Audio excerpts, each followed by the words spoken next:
భక్తివన్న ప్రేక్షకులకి శుభోదయం. 27/3/2024 స్వస్తి శ్రీ చాంద్రమాన శోభకృతనామ సంవత్సరం ఉత్తరాయణం శశిర ఋతువు పాల్గొన మాసం కృష్ణపక్ష విధియ బుధవారం. విధి మధ్యాహ్నం 3 గంటల 10 నిమిషాల వరకు, చిత్రా నక్షత్రం మధ్యాహ్నం 2 గంటల 39 నిమిషాల వరకు, అనంతరం స్వాతి నక్షత్రం పూర్తిగా ఉంది. వర్జన్ రాత్రి 8 గంటల 40 నిమిషాల నుండి 10 గంటల 24 నిమిషాల వరకు, దుర్ముహూర్తం ఉదయం 10 గంటల 42 నిమిషాల నుండి 12 గంటల 30 నిమిషాల వరకు దుర్ముహూర్తాలు. సూర్యోదయం 6:02, సూర్యాస్తమయం 6:12. అమృత గడియలు ఉదయం 7 గంటల 39 నిమిషాల నుండి 9 గంటల 24 నిమిషాల వరకు. రాహుకాలం మధ్యాహ్నం 12 గంటల నుండి 1 గంట 30 నిమిషాల వరకు రాహుకాలం. శుభ సమయం ఉదయం 7 గంటల నుండి శుభ సమయం ఉదయం 6 గంటల నుండి 7 గంటల 30 నిమిషాల వరకు, మధ్యాహ్నం 3 గంటల నుండి 4 గంటల వరకు శుభకాలం.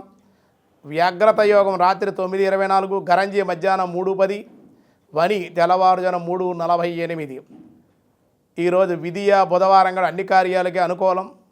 రేపే సంకష్టహర చతుర్థి ఆచరించే వాళ్ళు రేపే ఆచరించాలి. దినారంభ చక్రాన్ని బట్టి ఈరోజు మేష, వృషభ, మిథున, కర్కాటక రాశి వారికి అనుకూలంగా ఉంది. సింహ, కన్య, తుల, వృశ్చిక రాశి వారికి కూడా సానుకూలంగానే ఉంది. మకర, కుంభ, మీనరాశుల వారికి మిశ్రమంగా ఉంది అని చెప్పడం జరుగుతుంది. భగవద్గీతలో 18వ అధ్యాయంలో కృష్ణ పరమాత్మ ఏం చెబుతున్నారో చూద్దాం. ఈరోజు పార్థాయ ప్రతిబోధితాం భగవతాం నారాయణేన స్వయం వ్యాసేనాగ్రదిత పురాణ మునినా మధ్యే మహాభారతం అద్వైతామృతవర్షిణీం భగవతేమష్టాదశాధ్యాయిని అంబా త్వామనుసందదామి భగవద్గీతే భవద్వేషిణి అయుక్త ప్రాకృతం స్తబ్ధ శటో నైష్కృత్య కోలస నిషాదీ దీర్ఘసూత్రీ చ కర్త తామస ఉచ్యతే.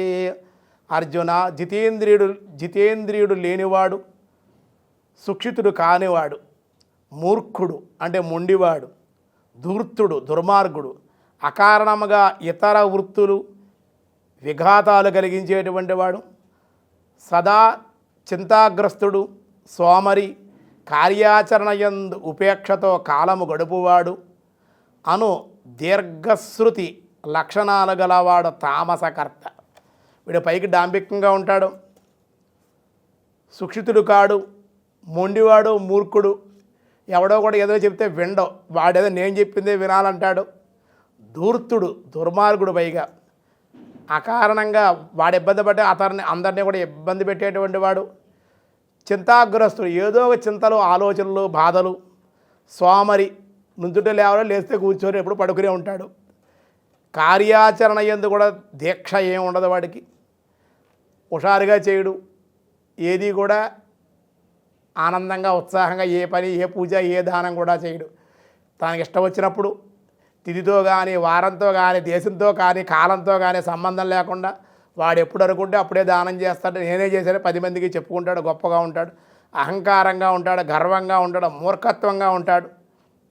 ఈ లక్షణాలు కలిగినటువంటి వాడు తామస లక్షణాలు కలిగినటువంటి వాడు తామసకర్త అని కృష్ణ పరమాత్మ విశేషంగా చెప్పారు. ఇంకా మిగతా విషయాలు రేపు చూద్దాం. ఈరోజు స్వస్తి.